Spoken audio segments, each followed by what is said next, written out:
Ladies and gentlemen. Alright, who am I kidding? Gentlemen, this is the second part. I'd rather not, but here we are. Let's just do this real quick and then treat it the same way Pacific Rim fans treat the second movie. Alright, Del and Aiden are chilling out in a nebula contemplating life or some shit. We still got those civilians on board and honestly, they could be quite useful. I mean, it's not every day you get an entire ship filled with valuable target practice. Or maybe we can piss off to some backwater like Seleucami or Abafar and enslave them. Turn them into miners or spice farmers or something, I don't know. We could also sell them off to the host for the Zygerian slavers. Or maybe train them into a militia and take over a planet. So much money to be made here. I'm sure these ideas at least cross their minds. We're all Imperials here after all. Unfortunately, the Inferno Bros think Operation Cinder is a little bit of a more pressing matter for whatever reason. Yeah, Daddy just genocided an entire planet, but guys, seriously, all that Rhydonium isn't gonna mine and sell itself. We need to set up an operation first. Actually, wait, what's the most valuable resource in Star Wars? Hold on, let me check. Spice? Maybe, solid pick. Bacta? That's a really good one as well. Tibana? Nah, I don't really trust my minions to not blow some shit up and kill themselves, or worse, start a revolt. Same deal with Coaxium. Kyber crystals are a menace to get, and so is Beskar. That leaves us with Bacta and Spice. If I hijacked Bacta production and raised the price 100-fold, I would probably get a target on my back, so that leaves us with Spice. Alright lads, I know where to get some rill. We can double our profits by enslaving the Twi'leks as well, I'm sure they won't mind. They've been enslaved since like the dawn of time. They probably yearn to be enslaved by this point. After setting up a funny operation on Ryloth, we send a distress signal to the rebellion to warn them of the fact Daddy is going on a rampage to murder everyone in the galaxy. We get introduced to Shriv. He's very entertaining, trust me bro, and stylish space Snoop Dogg aka Lando. Everybody knows Lando. The conversation went as follows. So let me get this straight. Inferno Squad literally did the same thing like last week where they boarded a ship by posing to surrender and then killed like half the crew. Yeah, and that was all one person. Right, and this time there's two of them. And last time there were two Inferno Squad bozos on the ship. Not only did they kill half the crew but also crippled the iron cannons in the middle of a battle. Damn straight G. And you fucking brought them on board. Yup, I even chucked them in the same cell. How the fuck are we winning this war? Institutionalized irresponsibility isn't a flaw of the rebellion, it's not even a feature, it's one of the core foundation pillars upon which it was built. Nah bro, you gotta be trolling right now. You fucking bet I am. I'm gonna one up you dog, I'm gonna invite them into the rebellion. Okay bro, chill, it's just a prank, okay? Just cut the oxygen to the room or something. Maybe. Can we do that? We can't, we're the cringe-ass rebellion. No, but hear me out though, check out this master plan to prank everyone in Rebel High Command. We invite them into the rebellion and give them some starfighters to fight with us.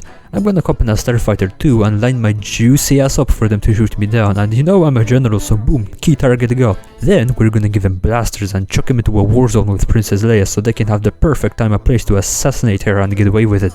Then, now hold on a second Jimbo, are you suggesting we open the door for special forces to infiltrate the rebellion and place them near the most high-ranking figures and annihilate our chain of command and make us lose the war?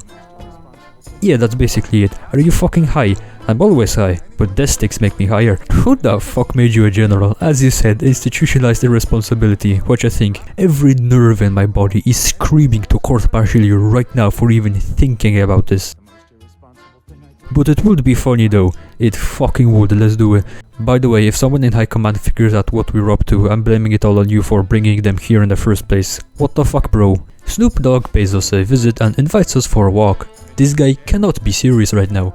He's got to be trolling. Anyway, we go for a family-friendly stroll with Lando, who tries really hard raising us up into joining the rebellion. And I guess it works because we join the rebellion. We go to Naboo, which is the next target for Operation Cinder. We clap some TIE Fighter cheeks and then start targeting the satellites. We destroy the first two sets of satellites real fast, but the third set is not only loaded with flak turrets but also crawling with TIE Fighters. I didn't exactly try my best either.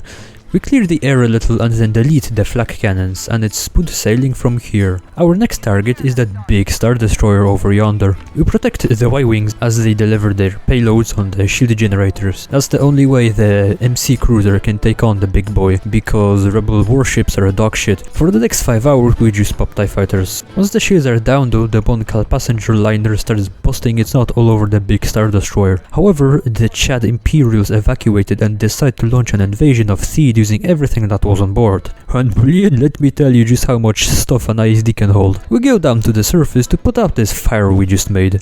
We all meet up and Leia goes over the plan. The plan is to fix a bunch of power relays so we can use some secret super weapon that was built into the city. Oh wow, look at the stormtroopers shooting at civilians, what a huge dub for the Empire. We play as the princess and we pair up with Del because he knows how to fix shit. And so he can line up a shot on me in the heat of battle, maybe, who knows. We clear the marketplace because that's where the first relay is located. Del starts munching on cables like a rat while we hold off the Imperial onslaught. Holy shit, that's a lot of them. Ratatatatata, ratatatatata. After we blast a bunch of bozos and slap some hoes, Del finally managed to fix the first relay. He is good. We make our way downtown and oh look, civilians. Del finally cops onto himself and executes me. Alright, the jokes aside, we reach some garden and clear it of glorious white knights. We do the exact same thing, i.e. Del is setting up Linux on his PC, while I utilize excessive firepower to cover the goofy goober while he does his thing. We slap some hoes and sometimes the hoes slap me back, and then Del executes me. Again, good work, soldier. We go to the front line to buy time for Del to set up the secret super weapon. You would think I'd help out, but honestly, why bother? I'm not gonna kill stormtroopers if I don't have to. Besides, that in turn makes rebel casualties higher, and that is what we are all about here. We keep getting overrun, so we fall back time after time until we reach the palace. One of the Inferno bros execute me. I don't know which one, but I am very proud. By the time the secret super weapon is set up, we lose more than half our men, which is a great success. But yeah, we set off an ion pulse which disables almost everything. And then we just run out and take everyone a prisoner. Hip hip hooray, I guess. Fast forward some time later, where we've been busy officially chasing warlords and unofficially doing some strafing runs on Gamorrean villages. Leia tells us to drop everything because her husband is not answering his phone or something and we need to find him. We switch over to Han Solo, who has a beard and it's... no, just no. Mustache, maybe, but no beard. He's trying to raise up some free drinks from Maz Kanata, but she doesn't budge because her favorite furry isn't here. Instead, Maz raises some information out of Han on what the actual fuck he's doing here, and apparently we're looking for an Imperial defector. Maz is like, Solo, you motherfucker, if you bring the Empire here, I will do so many bad things to you in my BTSM dungeon that... Chill, bro, you know I'm slick, they ain't never gonna find me, lol. And we piss off to do our job. I actually decide to stop and listen to all of the NPC dialogue because I wasn't bothered to do that ever before. It's pretty interesting. No way! That's Han Solo! Look! No, look. Definitely stop staring. Just pretend he's not there. Oh, he sees us. He definitely sees us. Be cool. Pretend we're talking about something else. You know I'm standing right here looking at you. Anyway, we collect all the information about the guy we're looking for because doing your research before doing a mission like this is for nerds. We find the guy and he's basically every chalice at home, not very bright. Your boy says he hid the information we want in the woods for safety. Imagine being careful with sensitive information. We go outside and not even one step out of the door and the Imperials are here. Oh, hi there, Maz, where did you come from? Don't look at the Lambda shuttle. I guess the best way to reach the data cubes is to blast our way there. What could possibly go wrong? We get one of the data cubes, do some more blasting and then find the other one. Great success! Now all we have to do is leave and the mission accomplished. Easier said than done. See, Chewie has been hard at work trying to fix the Falcon while we were out playing Fetch the Defector, and by the time we reach it, it still hasn't been fixed, the lazy fucker. We hold off the wave after wave of Imperial onslaught until Inferno Bros show up to save our clumsy asses. We hop in the Falcon and discover where all them shuttles were coming from. While Maz is yapping in my ear bitching about bringing the Empire to Takodana, we take out a couple TIE fighters and then get on that Arquitans. It goes very well. Fast forward a couple of hours and we ask the princess for a favor. Aiden found out that Daddy is doing naughty things with his big Star Destroyer and we would like permission to find the Suka and arrest him. Leia gives us the green light because she's just chill like that. We go to Bespion. Aiden and Del go on a romantic... well, not exactly a stroll because they're flying. Drive? Flight? I don't know. Well, regardless, they're contemplating life or some shit and are thinking about what to do after the war. As if that's even a question, bro. Didn't I set you up for life? Them spice mines on Ryloth aren't gonna manage themselves. We reach a landing pad on one of the Tibana refineries. We find some bucket heads to kill, unfortunately, and brilliant, this blaster is dog shit just like my aim. After fighting off a Russian amount of Chad Imperials, we get to a lift. Yes. We murder like 100 people to get into an elevator. We do a little sneaky break around the refinery disguised as stormtroopers. We take the piss out of the local cloud cars because they look funny. And they do. They're like a space Yugo, a flying ladder, the Polski Fiat of Star Wars. Kind of adorable actually. We go up an elevator to a conference room where we expected everyone to be, but nobody's home. A recording of Hask shows up and he goes on a little Hitler speech about how did we really thought we could catch them bozos lacking, and they bravely run away in Daddy's big Star Destroyer. A blaster fight ensues because of course it does. Now that the imps know we're here, surely blasting through them won't be a challenge.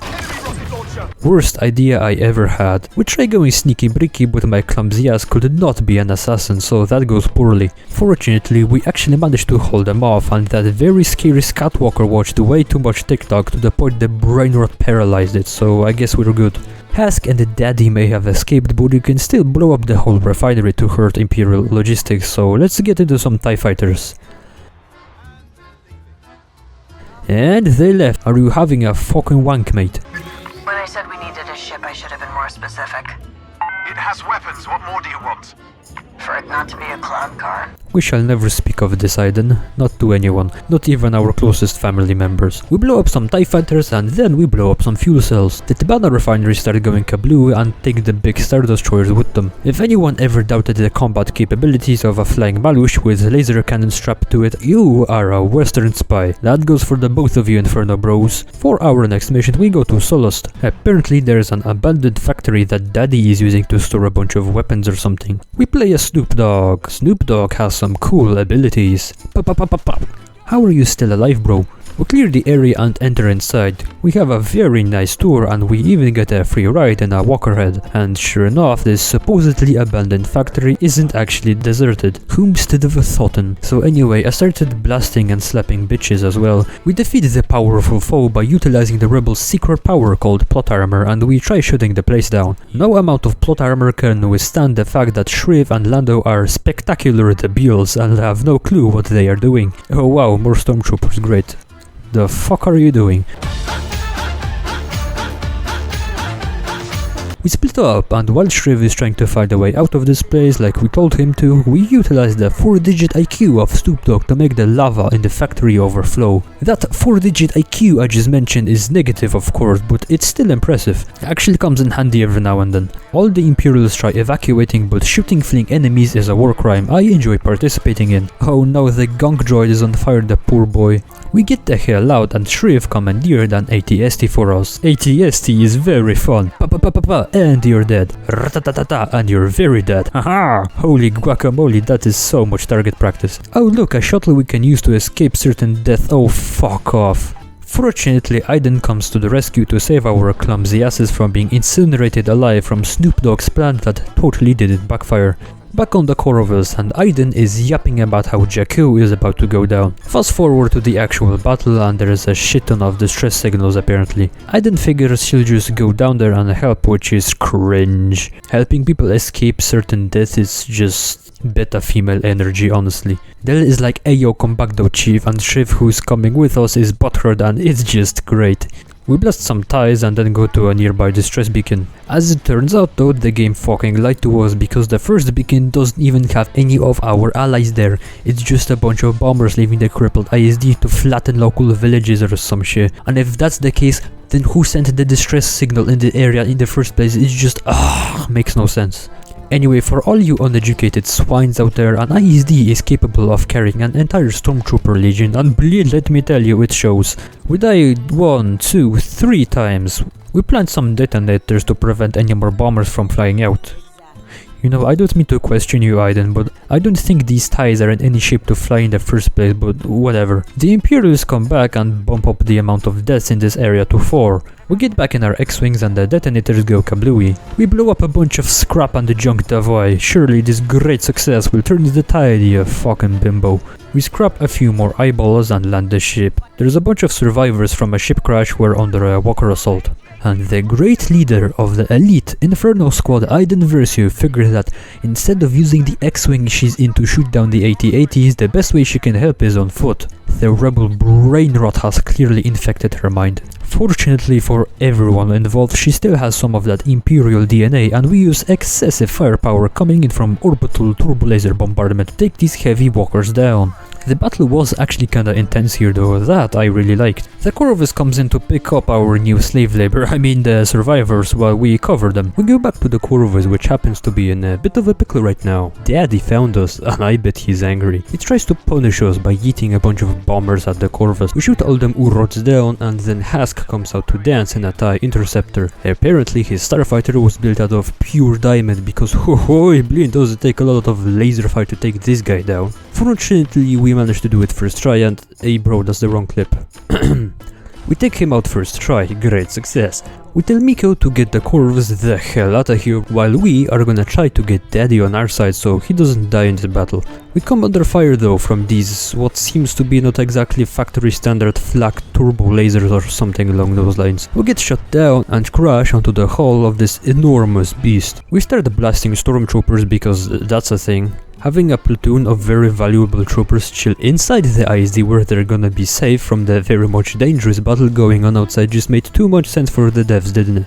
Unless Daddy is starting to develop dementia and told them to start shooting at the enemy battleship with their fucking E11s. That would be funny though, not gonna lie. Right, so we spare these guys from a much worse fate that could potentially happen later on and find a whole breach to enter inside, because using a door just made too much sense. We go for a jog through the corridors and everyone else isn't even bothered to look at me, let alone fight me, because Daddy's big Star Destroyer has seen better days, let's just put it that way. We hop in a lift and get to the bridge. We try convincing Daddy to come with us so he doesn't die. Daddy, however, goes on a Delulu rant about weakness and the Empire and deserving to live versus not deserving to live. You know, I was joking about dementia earlier, but his brain might actually be cooked. Despite our attempts to get him to move his wrinkly ass to an escape pod, he is set on doing the whole captain going down with his ship shtick. We give up on it because fuck that guy I guess, and we're on trying to get to an escape pod ourselves, and so is the rest of the personnel actually. We find one and yeet ourselves off the decaying Colossus. Fast forward sometime later and Del finds my goofy ass stranded in the desert. The fighting is already over and we won this absolute clusterfuck of a battle.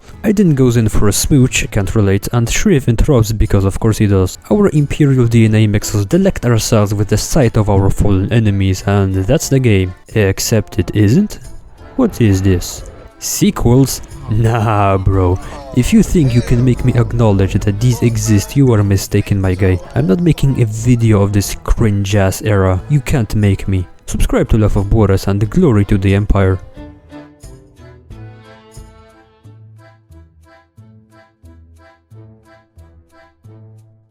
The gonk droid, no!